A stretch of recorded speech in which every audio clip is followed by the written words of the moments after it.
Assalamualaikum warahmatullahi wabarakatuh. Selamat berjumpa kembali ya para pejuang cuan dan pejuang sangkutors.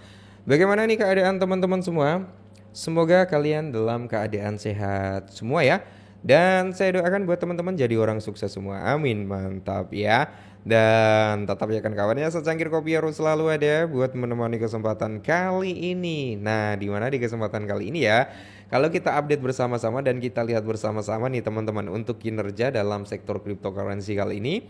Seperti yang kalian lihat sendiri untuk Bitcoin saat ini kan berada di area 109 ribuan nih. Mantap ya. Semoga saja teman-teman udah pada running profit ya. Semoga teman-teman itu udah pada TP. Secara overall di sini kalau kita lihat Ethereum ini juga naik sekitar 3%. Udah di area 2,66 ribu US dollar. Mantap ya. XRP naik 4%, terus BNB naik 4% juga. BNB naik 0,68%, Solana 2,87%. Secara overall market dalam kondisi yang cukup bagus ya, cukup bullish. Nah, jadi buat teman-teman semua yang memang udah pada running profit, silakan bro. Saran dari saya untuk taking profit jangan ditahan-tahan ya. Oke, nice. Kita langsung lanjut aja karena di sini ada beberapa hal atau poin penting yang memang teman-teman itu harus ketahui ya. Karena banyak juga pertanyaan daripada rekan-rekan ya. Apakah tentang pergerakan Pi Network itu masih bisa kembali naik atau memang dia akan cenderung mengalami penurunan kembali. Nah, kalau kita lihat bersama-sama Pi Network ini kan dia juga ikut naik tuh walaupun belum signifikan seperti altcoin lainnya seperti XRP sampai 4% ya. Terus Ethereum sampai 3% walaupun dia belum naiknya signifikan seperti itu, tapi dia udah ngikutin tren. Picoin udah ngikuti tren pergerakan daripada Bitcoin dan altcoin. Ya, jadi kalau altcoin naik nih, Picoin ini kali ini udah mulai ikut naik. Kan beberapa waktu yang lalu saat Bitcoin naik, altcoin naik, dia malah cenderung koreksi. Tapi kali ini udah ngikutin polanya. Nah, di sini yang kita lihat bersama-sama untuk circulating supply semakin bertambah ya karena memang mekanisme unlock tiap hari. Nah, langsung saja kita to the point ke informasinya. Jadi di sini ada kabar bagus sebenarnya bro ya. Pi Network itu mendapatkan dukungan investasi sebesar dari 137 vendors. Apa dampaknya? Jadi di sini bro yang belum tahu ya, Pi Network itu mendapatkan ya dukungan investasi besar dari 137 vendor. Nah, ini menarik bro ya. Jadi di sini kalau kita lihat pada 8 Juli, Pi Network itu sempat diperdagangkan pada harga 4570 mengalami penurunan sebesar 2,5% meskipun terjadi penurunan aktivitas investor meningkat. Dalam kurun waktu 1 minggu, Pi Network itu masih menunjukkan tren bearish dengan penurunan besar 10,78%. Menandakan adanya tekanan jual jangka pendeknya yang berkelanjutan pada token tersebut ya. Jadi investasi strategis Pi Network dari 137 vendors dalam perkembangan terbaru, Pi Network telah resmi menjadi bagian dari portofolio 137 vendors sebuah film modal venture terkemuka di Silicon Valley ya. Jadi kalau kita lihat pengumuman ini pertama kali diungkap oleh analis kripto Mr. Spock dan telah menciptakan gelombang besar di sektor blockchain. 137 vendor dikenal karena apa? Mendukung perusahaan teknologi transformasi atau transformatif ya seperti SpaceX, Sporty dan Anduril Industry. Nah, ini menarik ya, Bro. Ini masuk nih Pi Network nih. Jadi di sini kalau kita lihat bersama-sama ya untuk Pi Network sendiri peluncuran mainnet daripada Pi Network ya. Sebelumnya, dukungan strategis 137 vendor tidak hanya merupakan validasi final, tetapi juga taruhan yang dihitung pada arsitektur penambangan berbasis mobile di Pi Network yang telah memudahkan akses kripto untuk lebih dari 47 negara. Wow, menarik ya bro ya. Terus di sini peluncuran mainnet Pi Network segera hadir.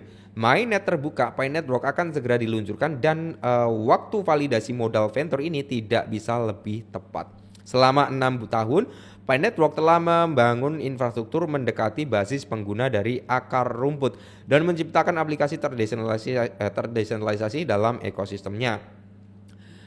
Dengan dukungan institusional, Pi Network tampaknya siap untuk bertransisi dari eksperimen unik menjadi pemain Web3. Nah, yang kredibel, pengembang investor dan perusahaan mulai memperhatikan ekosistem daripada aplikasi yang berkembang dari Pi Network yang mencangkup utilitas dalam aplikasi dan integrasi pedagang berfungsi untuk memfasilitasi penggunaan di dunia nyata. sebuah faktor penting di era yang semakin mementingkan utilitas dari spekulasi ya teman-teman ya. Memang kalau kita berbicara tentang Pi Network bro, udah ada beberapa di dunia nyata ya yang mengadopsi atau menerima daripada Pi Network itu sebagai alat pembayaran ya bro ya. Kalau nggak salah yang terakhir itu berada di Korea atau mana ya, aku agak lupa bro. Jadi teman-teman yang masih ingat tolong boleh di komen-komennya dulu ya, ditanya apa di komen dulu di mana gitu bro. Nah kalau kita lihat bersama-sama udah ada beberapa entitas memang ya, udah ada beberapa entitas yang menerima Picoin. Nah implikasi untuk masa depan blockchain. Nah, di sini bro, yang perlu kita ketahui bersama-sama adalah dengan masuknya Pi Network ke dalam portofolio 137 vendor, proyek ini kini berada di antara inovator elit yang dapat mengubah peta jalan teknologi. Masa depan ini menandakan era baru bagi Pi Network, di mana mereka tidak hanya dilihat sebagai mata uang digital, tetapi sebagai pemimpin dalam inovasi blockchain. Nah, kemampuan Pi Network untuk menarik adopsi global massal tampaknya tanpa perangkat keras yang mahal memberikan pelajaran berharga bagi industri blockchain. Jadi dengan dukungan dari 137 vendor, Pi Network diharapkan akan memperluas pengaruhnya dan memperkuat posisi di pasar global. Amin ya. Semoga saja bro, walaupun mungkin dalam jangka pendeknya belum ada implikasi atau belum ada apa ya namanya ya, bisa dikatakan pergerakan harga yang impulsif, tapi kalau memang untuk jangka panjangnya masih bisa sih, masih worth it gitu bro ya. Jadi buat teman-teman semua yang memang masih bullish atau masih yakin dengan Pi Network, kalian bisa di hold dulu. Tapi kalau kalian udah pesimis nih, wah Pi Network apa sih, mungkin udah nggak bisa grow up ya, harganya akan cenderung stagnan. Ya kalau mau cut loss nggak apa-apa bro, tapi jangan 100%. Intinya kalau saya pribadi masih bisa lah, masih optimis lah bahwasanya Picoin itu masih bisa grow up lagi gitu ya. Nah, investasi ini tidak hanya meningkatkan profil Pi Network tetapi juga menegaskan potensi jangka panjang dalam mengubah lanskap teknologi keuangan. Itu dia informasi terkini ya bro tentang Pi Network. Ya ini sebenarnya kabar yang cukup bagus bagi Pi Network ya. Semoga saja nanti ya dia dapat venture capital lagi lah ya, dukungan-dukungan lagi untuk ngembangin proyeknya lagi, atau mungkin dalam waktu dekat semoga saja platform seperti Binance ya ataupun crypto.com, Coinbase atau Robinhood salah satunya bisa announcement ya bro ya untuk melakukan pencatatan daripada si Pi Network. Kalau itu terjadi ya tidak menutup kemungkinan Pi Network dalam jangka pendeknya bisa kembali lagi ke ranah $1 bro. Kalau dia bisa listing ke dalam sentralisasi exchange yang tentunya yang tier 1 gitu ya. Semoga saja Pi Network dalam waktu dekatnya bisa listing ya bro ya. Oke, jadi mungkin ini dulu, semoga bermanfaat, tetap semangat dan salam cuan.